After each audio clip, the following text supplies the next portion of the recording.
their sweaty bodies. Tequila. And then other people licking it off. Yeah. But not needing salt because there's already salt in the sweat. Yeah. I think we just invented a new sexual position called tequila body shots. Yeah. Let's go. It might burn though. Sorry. Oh yeah, it might burn. It might burn your bits. But hey, no pain, no gain. Welcome back to Overpoured and Over It, where the drinks are strong and the opinions are stronger. So let's maybe not crack one open because we're empty-handed, and let's get to the gossip.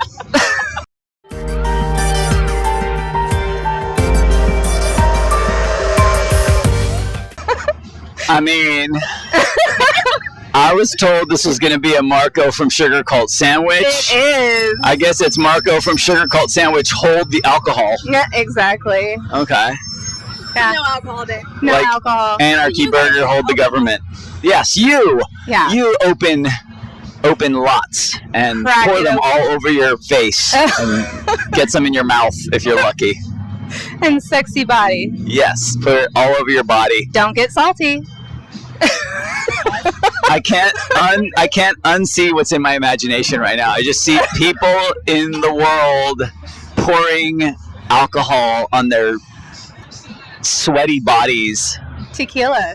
And then other people licking it off. Yeah. But not needing salt because there's already salt in the sweat. Yeah. I think we just invented a new sexual position called tequila body shots. Yeah. Let's go. It might burn though. Sorry. Oh yeah, it might burn. It might burn your bits. But hey, no pain, no gain. Oh my God. We haven't even started the podcast yet. Not We've already really. kind of got the good shit. Yeah. That's it. Okay. So I'm Marko from Sugarcult. Thanks for talking about squeezing lime juice on your genitals and pouring tequila all over your body and licking it. And your We'll see you belly next button. time. Yeah. It's gonna well up. It's gonna well up if you have an innie. And it might burn a little. It'll be like an extra little shot someone can take on their way down. This is already the best podcast I've ever done. Woohoo! All right. We So, also want to yeah. thank Heroes Brewery in Riverside for actually not allowing us to be here, but here we are. We are here anyways. Here we are. Thanks. Sorry. Not sorry. First question for Marko. Well, let's introduce him first. I mean, this is the legendary Marko DeSantis of Sugarcult. Are you freaking kidding me right now? We finally get to make our dreams come true and make a Marko sandwich. Woo-hoo! Minus the banana peppers, but that's all right. I'll make an We'll fill you in on that exception. later. My imagination is running wild.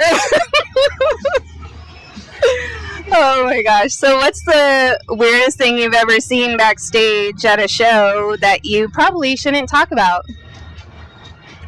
The weirdest thing I've ever seen backstage at a show?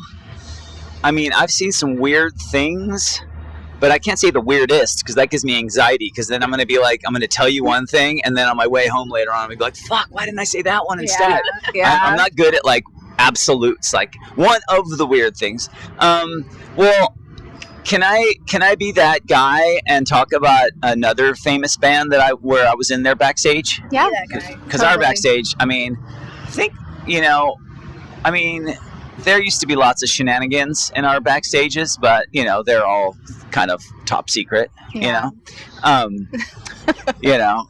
I can say that I was in the Foo Fighters backstage, and one of the, there's this, as you can imagine, there's an opulent spread of just the nicest food and wine and everything you can imagine.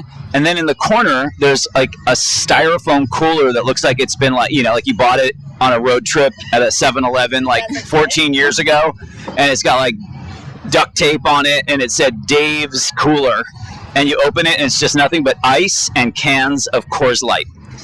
And that's one of those things where I was like, you can take the boy out of punk rock, but you can never take the punk rock out of the boy. Exactly. Like Dave Grohl in his fancy dressing room needs his lucky styrofoam cooler stocked with Coors Light and in a can.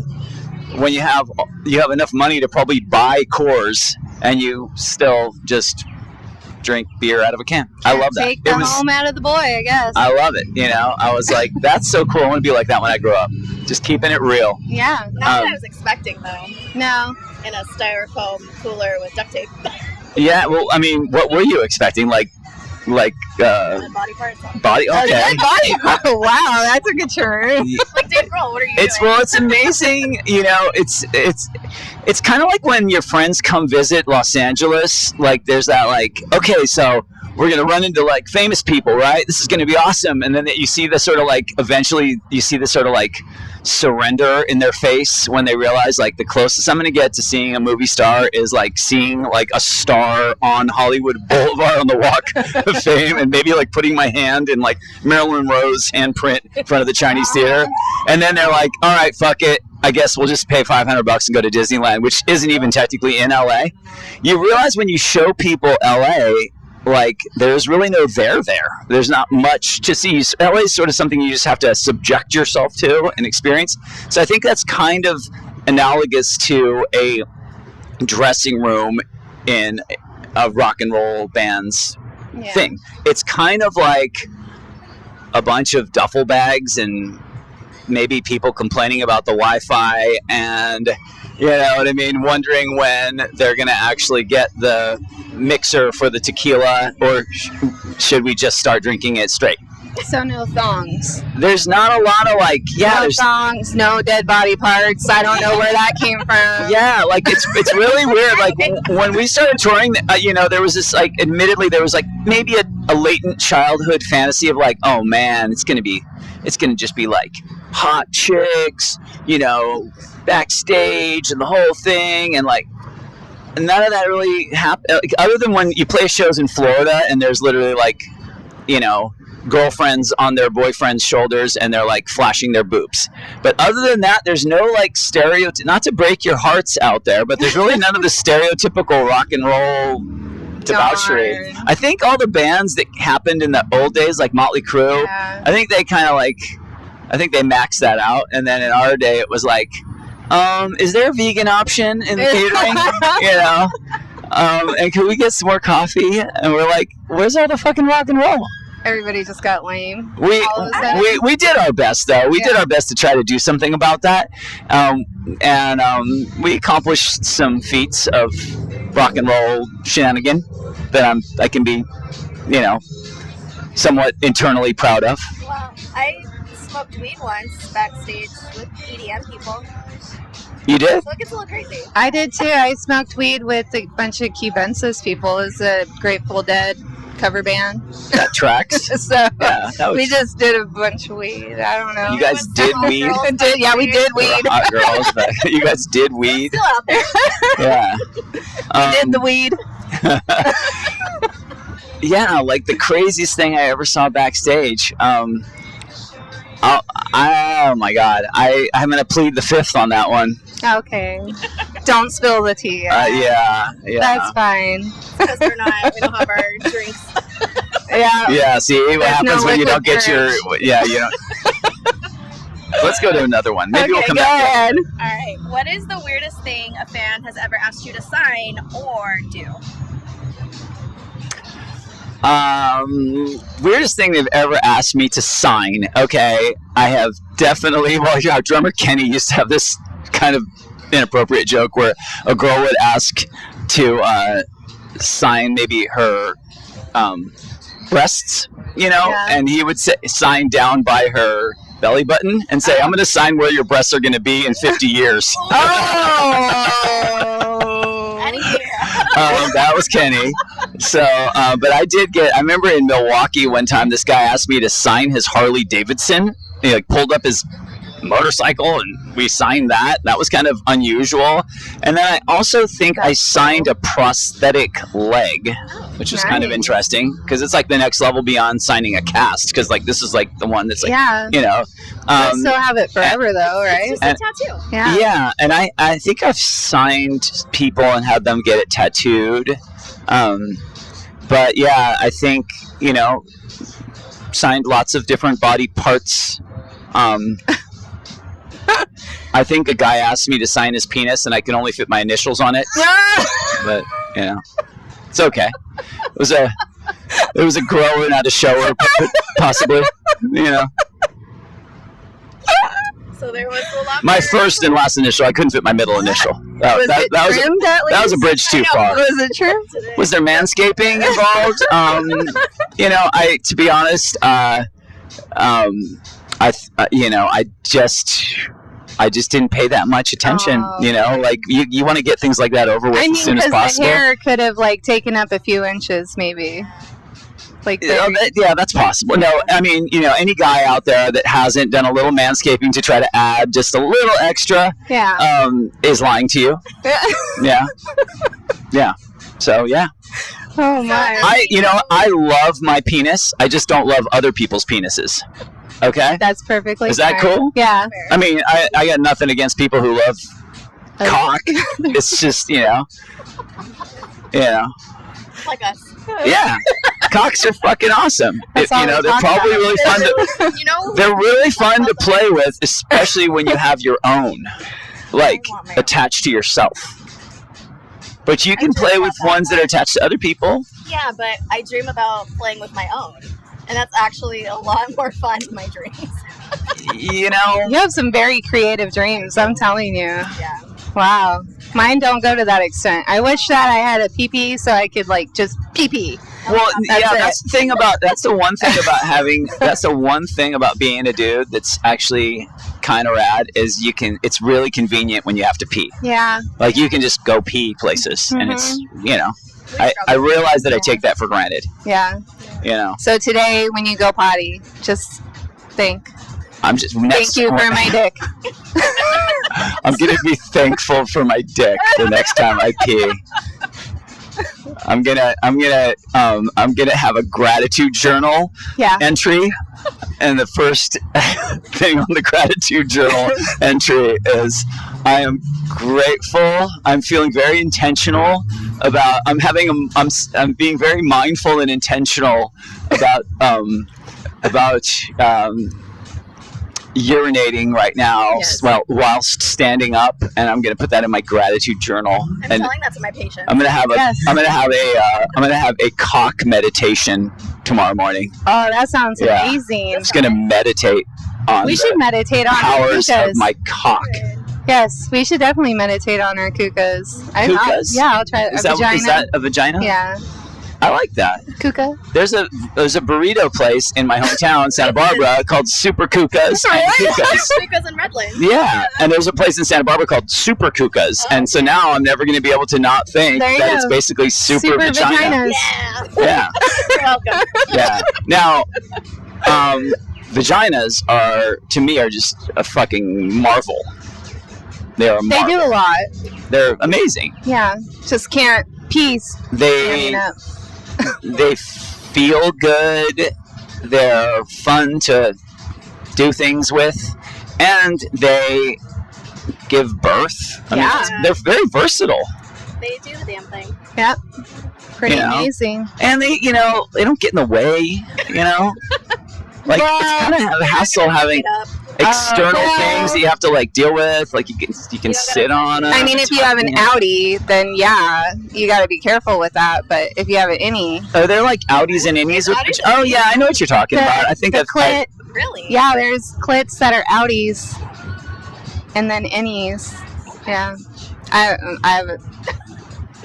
don't have that. I don't know. You shouldn't be sorry on your vagina. Yes, don't. But I feel sorry for you. Speaking of vaginas, can I talk more about Sugarcult? Yeah. Okay, because Sugarcult has the distinction, and this year, we're all talking about the Warped Tour because the Warped Tour is back. Yeah. And we started out, our first real tour ever was the Warped Tour. And we basically got to play about 10 days on the Warped Tour, and then we just were on our best behavior, and they invited us to play the rest of it. So we were like, fuck yeah. We were sort of hoping that was going to happen, but I was like, you guys, I heard if you're really nice and you say please and thank you at catering, they'll sometimes ask you to keep playing, so let's just be fucking nice. And so we were nice. I mean, we're nice anyway, but we minded our manners and said please and thank you.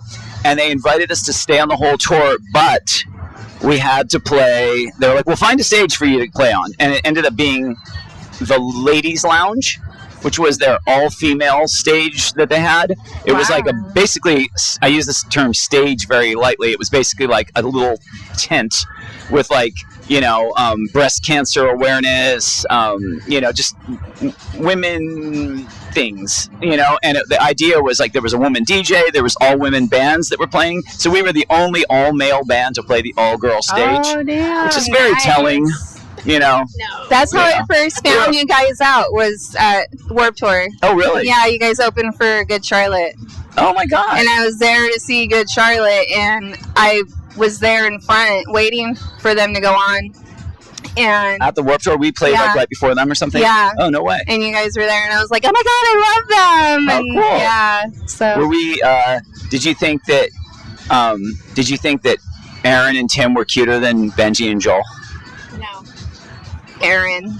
I was definitely an Aaron fan, for sure. Yeah. He gave me a ring one time. Aaron was the cutest guy in the band. He was.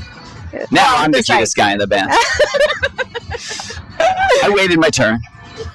I had to wait for Aaron, Tim. Finally, I think y'all were cute. I don't know what you're talking about.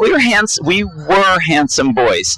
But I will say, just on this, I don't know why, just because we were talking about vaginas, it made me think of Sugarcult.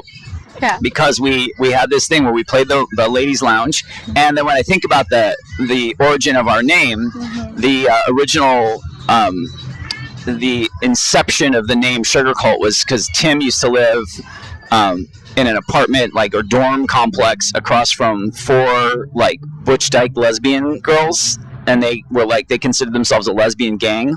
Oh, wow. And they called themselves the Sugarcult. Oh. And the origin of their name was apparently back in the 60s and the hippie commune days, all girl hippie communes were alternatively called sugar cults or honey traps. Oh. And so we're, Sugar Cult and women have just a lot in common. Woohoo! So and all the ladies flock to you now. And that's why we always got so many chicks. Yeah. Oh my God. Oh my God. I'm gonna get myself canceled for this podcast. No, you'll just. Will you guys cancel me? I want to feel what it feels like. Oh yeah. We're gonna get Heroes Restaurant and Brewery canceled, and they don't even realize it's happening. No, they have no idea. I love that you guys just barged this place, just barged in and just went for I don't know, we're just gonna set this shit up and just see what happens. I love that kind of shit. It's better to ask for forgiveness than to ask for permission sometimes. Right. Yeah. What are they gonna do? All right, let's keep rocking because I don't want to run out of time. I gotta go DJ this. Have you ever played punk show. a show hungover and forgot what city you were in? Forgot what song you were about to play. Probably, I imagine, but it's I don't know. I don't really, especially when you're on tour, you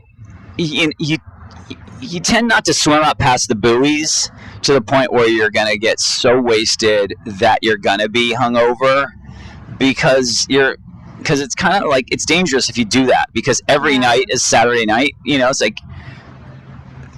your job, you get what other job is it where you get to work and there's a fully stocked room with a bunch of beer and alcohol? They're here, can we get you any more? You know what I mean? You're oh yeah, I got a sound check and I got to play a show.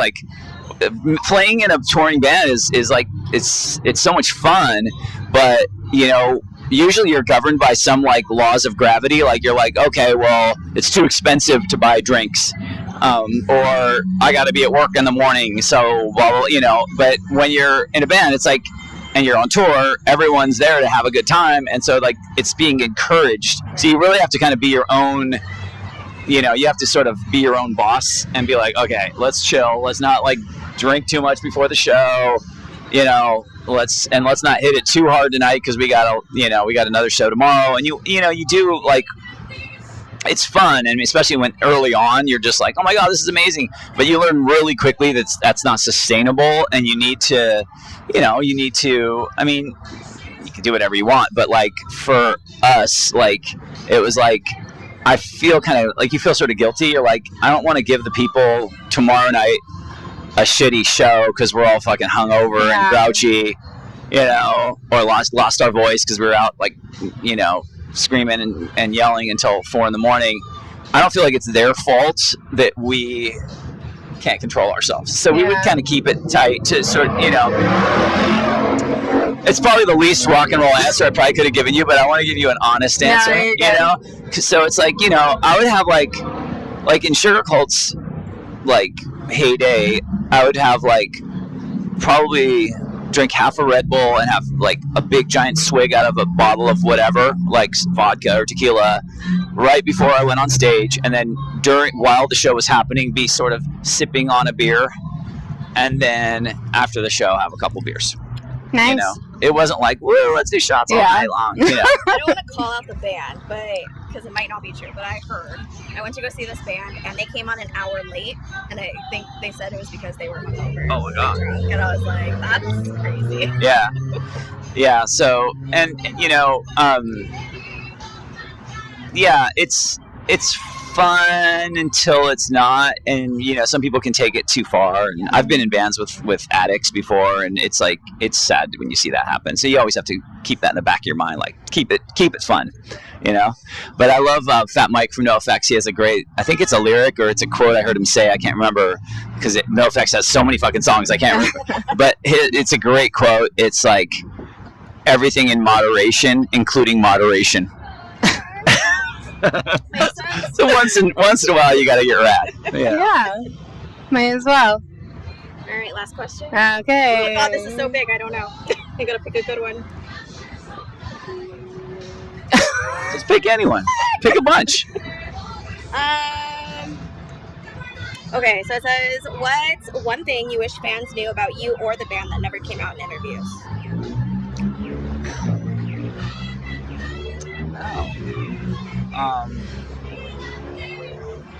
One thing that you wish fans knew about us that never came out in interviews.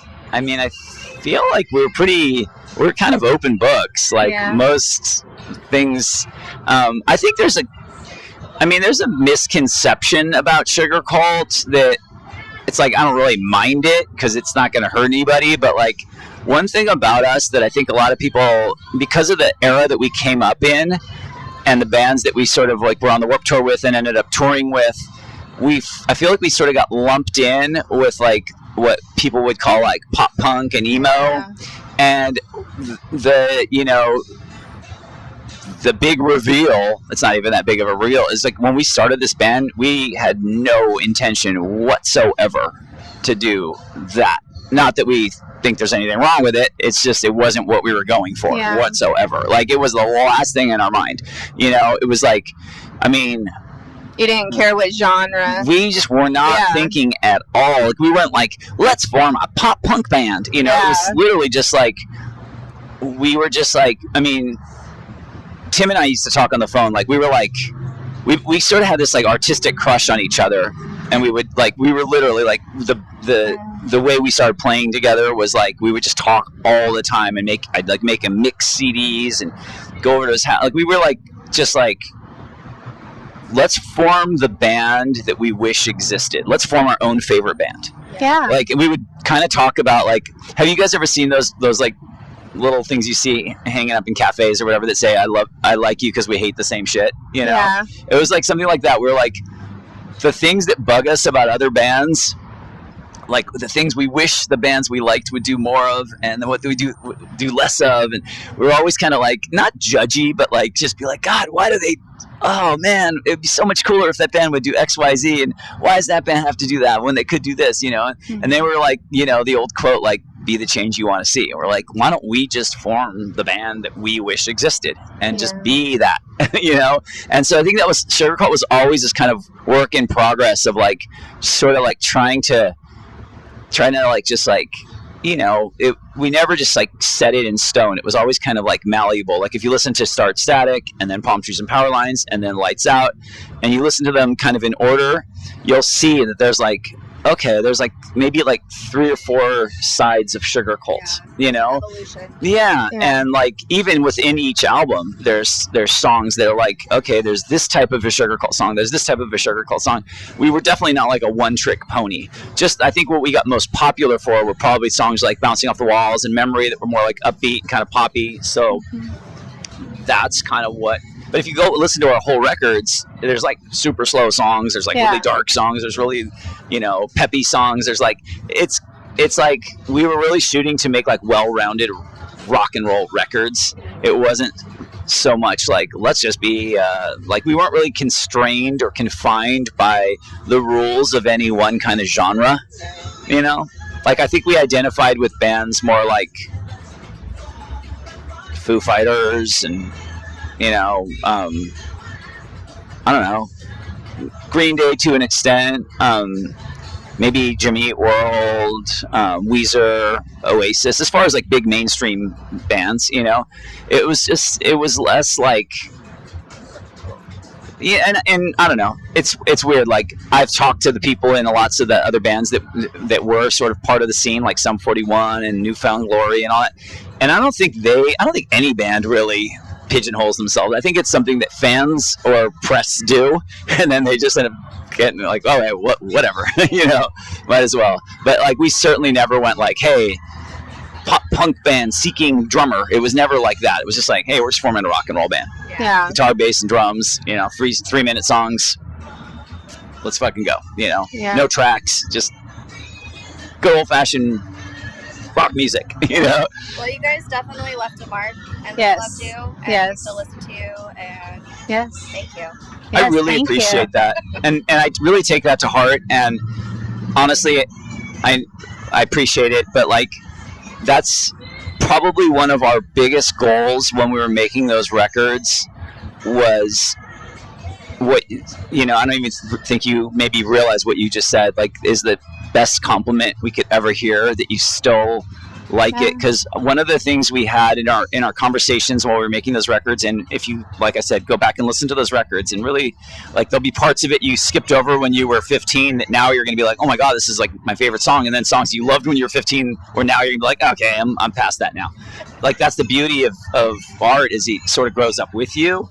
But our intention when we were making those records was to make something that was timeless, something that was going to stand the test of time and not sound like trendy and ridiculous in 3 years after the fad was over. And it did. And so, like, the same thing, like, if you look at pictures of us, like, we tried to avoid, like, the trendy haircut of the day, the trendy clothes that people were wearing. We just lived in our own we kind of constructed our own little universe based on shit we thought was cool of bands we grew up with, you know, but we constructed our own little universe and then just tried to make timeless records that would be like, this is such a trite metaphor, but like I used to say, like, kind of like blue jeans and Converse All-Stars, just something that's never gonna look outdated. It's always just gonna be like a classic, you know. Yeah.